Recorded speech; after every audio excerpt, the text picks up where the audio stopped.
پیشنگ نادیده دیروکا نتابونا کرد علیشیر افندی بشا یک سرهدانا کوچگری هولدانا گلک جبونا نتابونه یه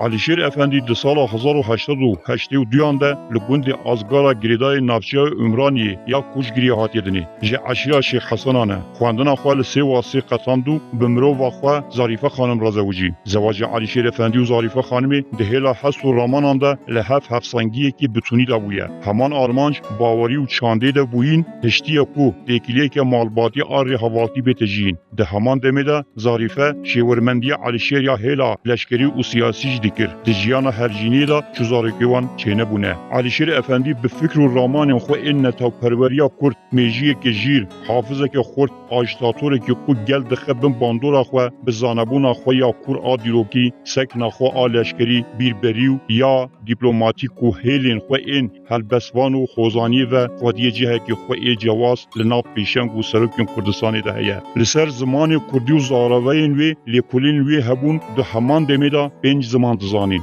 بسایه کسرتیا خواه روشنبیل ده همان دمی سلطان عبدالحمیدا کتبیا سروک عشیره کوچگری مصطفی پاشا دکر. مصطفی بگی کل قبیله ایبویان دما نفوس خواه وجو و سروری خواه مزند که او یک جیچاوین سلطان عبدالحمید ناره به. جبرویجی ارککی و شرطی ده دلیل رشید پاشای والی سیواسی که صدرازام بری بو. لسر وی اساسی دلیل رشید پاشا بانک مصطفی بگی که قوار سیواسی سال 1902 ده ریکی ده وی بجحری دخنو دکوژن. پشتی وی بیاری لسر اساس وصیت مصطفی بگ کری وی علیشان بگ درباز شیناوی ده. علیشیر افندی وکی واسی علیشان بگی تی ارکتار کرن. لبل علیشیر افندی ارکا خوهین بلندتر دکیو عشیرین کوچگری لدردور علیشان بگی و برای و حیدر بگی کن دکه. دست به خبات سرخوبونا کردستان دکه. علیشیر افندی باوری بر و رسمیت دولت ترک تنه. علیشیر افندی در سال 1914 دا شهر جهانی یکم دا سر اساسی کو کردستان سر بخو آوا بکه تفل ناور رفین ارتش روسان ده. لسر اساسی لحریم کوچگری سیواس ملتی و درسمی به تمثیلیت دا کردان دبن پاراسنا روسان دا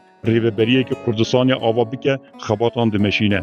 دما روز دکبن ارزنگان دیگرین علیشیر جی به مفرزه که لشکر و دکبن نافچه یا اوواجغیو لور ریوبریه عثمانیا ترکا بلاب دکیو شیناوی ریوبریه کرد آوا دکه. به شورش جوت میه روز خوباش بدکشینن. علیشیر جی جوان بدقتاو به حوال خوبه در بازی درس میده. جبر کووید می درسم خودی استاتوی که خسر بو بشر حکومت استانبول جی وی حوال وی این تبل روسان بوینه عفوی در دخینو دهیلم کو وگره کوچگریه. علیشیر وکی خط آخو آپیشنگیه وکی پیشنگی کرد این روشنبیر کن نبند آو استانبول بو نگریه. لشینا عثمانیان بو روسان را تفگریه. علیشیر افندی تجاری باوریا خو بر رو رسمیت سیاست ترک نه آنیه و نزیکاتیا و آل سر امتگیری جی لسر اساس نتپروریتی بویه. پشتی علیشیر افندی در بازی کوچگری ده فکر رزگاریا نتوی با آوای که لس خورتر بلاو ده. بلاوبونا عثمانیان آب پشتی ماندورسی و ریگزین ویلسون ده خالا دوازدمین کود بیجه ده بن سروریا ترکان ده نتوین کن نترکین خواسری داین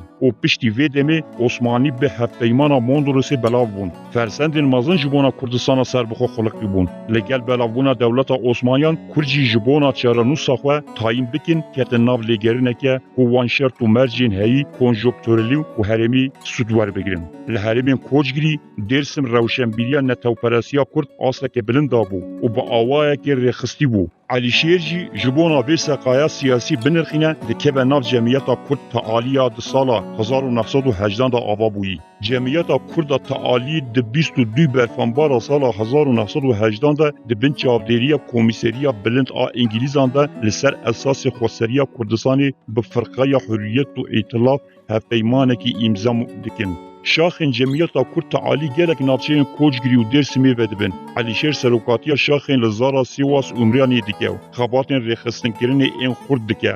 Elîşêr li cem belavkirina rojnameyan fermî cemiyeta Kurd alî jin rojnameyekê bi navê Jepîn bi tena serê xwe dertexîne û propagandaya serhildana serxwebûnê li ser vê rojnameyê dike. Rojname bi makîneyeke çapkirinê a biçûk li Stenbolê hatibû dihatkirin. Raperîna Koçgiriyê jî raperînekê deverî a biçûk zêdetir tevgêreke nûjena a bi pîlan û program û armancê wê ya serxwebûna Kurdistanê bû.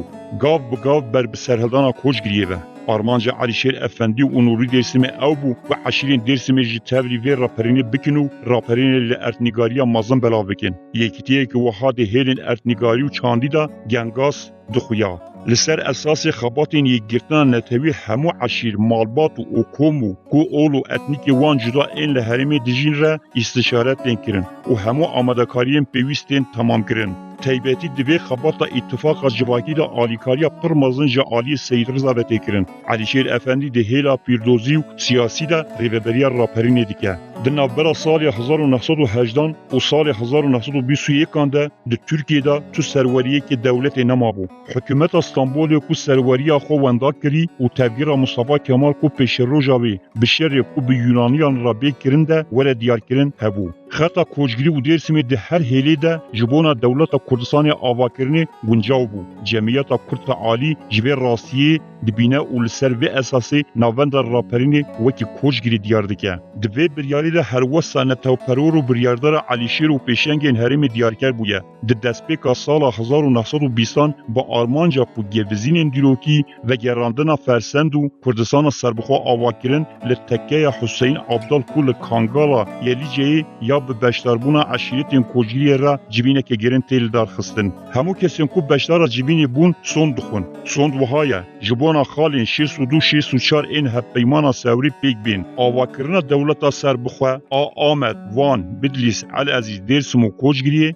li navenda bête serxistin. Her kesekî ku bi kare çek hilgire û her kesekî di vê oxirê da şer bike çi ji destê we were pêwîst e texsîr neke. Devirda xalekê giring ku mirov li ser rawisiye ev e. Têkoşîna azadiya bi navê Koçgiriyê tê binavkirin. Ji serhildanekê deverî zêdetir tevgêrekê netewî û armanca wê ya siyasî û serbixwebûna Kurdistanê ku bi pîlan û program û nûjen bû. Di encama xebatên Elîşêr û Nûrî Dêrsimê de ji bona tevlibûna hereketa Koçgiriyê ji eşîretan Rojavayê Dêrsimê hêzeke şervan an ji hezaran kesan tê amadekirin 24 têr Mehê sala 1920 da yekîneyên dibin fermandariya Elîşêr Efendî da qafîleyeke leşkeran a di navbera Refahiyê û Küçük Şahîda û Cebelxane dibin û tînin exîr digirin û Cebelxana wan desteser dikin. Heman yekîne li Kemahê jî êrişî yekîneyeke leşkerî dikin. Çalakiyên serdegirtinê tên cûr be cûr derdtexin. Ji derdora xwe hêzekê ku her diçe mezin dibe ava dikin. Elîşêr ji bona Tirkan Kurdê herî baş Kurdê miriye. Pişra hêzên Kurdî li navçeya Dêrsimê hozatê bi pêşengetiya Elîşêr Efendî Doktor Nûrî û Elîşan de pazdeyî mijdara sala 1920 de kom dibin û ji hikûmeta Enqerê re muxtirayekê ji 5 xalan pêk tê dişînin. Xalayekê min biryara hikûmeta Saltanata Stenbolê derheqê rêveberiya Kurdistana xweser erê kiribû. Hikûmeta Mustafa Kemal dê erê bike anna. Duyemîn bi awayekî les hikûmeta Mustafa Kemal derheqê rêveberiya xweser a Kurdistanê de çî difikire û ji Dêrsimîyan re were ragihandin. Sêmîn girtiyên lêgirtîgehên herêmên Elezîz, Meretî, Sîwas û Erzinganê bêne berdan. Çaremîn herêmên ku piraniya xwe Kurd lê dijîn memûrên hikûmeta Tirk jê werin kişandin. Pêncemîn yekîneyên leşkerî ên şandina herêma Koçgirî yekser paş ve werin kişandin. Bi nameyekê ku ev daxwazên biriya Maço Axayê ku serokê eşîreta Abasan bû, dane waliyê Dêrsimê Riza Beg û emîr kirin ku yekser bigihîne hikûmeta Enqerê. Li ser vê walî Riza Beg dikeve teşqelê û heman şevê da diçe Elezî û rewşê radigihîne. Hikûmeta Tirk dikevite nav panîkê û bi les û bes şandeyekî şîretê dişîne herêmê. Ev heyet jî dibêje ew daxwazên Kurdan dê werin erêkirin. Lê jê re dem dixwaze. Elîşêr Efendî di civînê da li beramber helwestên neyînî این مبوسی درسمی حسن خیلی بگره وان تشتان بیجه آغانو حسن ده عاشق خود در تحلاندن جه خاندانی عثمانیان گلک دولت نتوی درکتن دمدمار راپرین نتویه قی کرد خودی ناسنامه نتوی نینو این تر گلک خودی وی ناسنامه نه به دستور خودی اگر امجی با عاقل تف بگرن امجی ببن دولت که سر بخواه ده سیاست ده در رحمی تونه با عاقلانه تف گراندن هیا امجی تو کسی تشتکی ناگرن وکی همو ملتان امجی موافق خواه دخواز دکن تشتاکو حسن خیلی بگ دبیجه ده بکو جبونا جواکی کدن راست به لی به میرادگیرن اتحاد و ترقی را مروف ناکه و ناف همان توری از دقرسم داوی آسیه که وکی منو حسن خیلی بگ کج کمر را او قص خزمت کریا همان تشت به جبونا وان کردی هری باش کردی مریه پشتی و آخافلین شانده جه حریم وکی تی قوتاندن دشه ده 25 مجدار سال 1920 دا بریا والی العزیزی جه حکومت انقره را تلگراف که تشاندن دوی تلگرافا کج عالی سروکن عشیرت روجابای درسم با حاتی امضا کرنده جی او تشتی حاتن نویسین لگوری هف پیمان سورو کردستان سربخوا آمد العزیز وان بدلیس جناب دنه هوجه ورا آوا کرن و ام راد گهین و اگر نه ایتا آوا کرن ام بهیزا چکتاری وی مافی بستینن لبل حکومت انقره ندانا برسوا وینامی نیتا خو اشکره دکه حکومت بریا والیتی العزیز و استراتژی هزیم کرد مجور کرنی پیکتینه هزیم کردجی پیلان تبگیر خو دیار دکنو وان بریاران دگرن یکمین کردستان سربخوا ویل درسمی وره اعلان کرن دویمین لحوظاتی دی علای کردستانی وره بلند کرن سیمین هزین نتاو پرورد این کردا لسر ارزینگان العزیز و ملتی را بر بسی واسیوه بچینو لحکومت انقره داخوازا ناسنامه سرخوابونا کردستانی بکن جبونا ولات کردستانی کی یادا کی ارکا خو پیک نه اینه دی لعنت دیروکی لوی یادا لوی به سروکین بزاوا کوچگیری به بلاواکی که دا مزراندون حکومت دمگی اعلان کرن بلاواکا حکومت کردستان دمگی ای کردنو به دستور خودی و به قول پیغمبر ام سرفرازن دست پیکرنا رزگاری گل کرد وجه آسوریان هیانها ده بن ظلمی دا دناله وجه اساسین مکاوبتا حکومت کرد آدمگی به و ولاتیان را دگهینن هم ولاتینو به پیشنگیری تبگیر نتوی آل همو کردستانی و تشبیس جبونا رزگاری تقضا حکومت مدمک کرد مایه لبری اگر همو همولاتی آلی کار نبن اف تشبیسی دا بیگنایی هر کردک جبونا ولات خو ارکی که بچیک آنجی مزن بیتن ارکداره کی یادا کی و امری پیگ نه دی دروک و یادا وی لعنت بکه خودی نگه اگر افرسندش دستی مهره امیل حضور نفشین پیش روژه دا روشه که سوشتار توانبار ده بمینن ده بکو جاره کدن افرسندان مزن نکه به دستی مه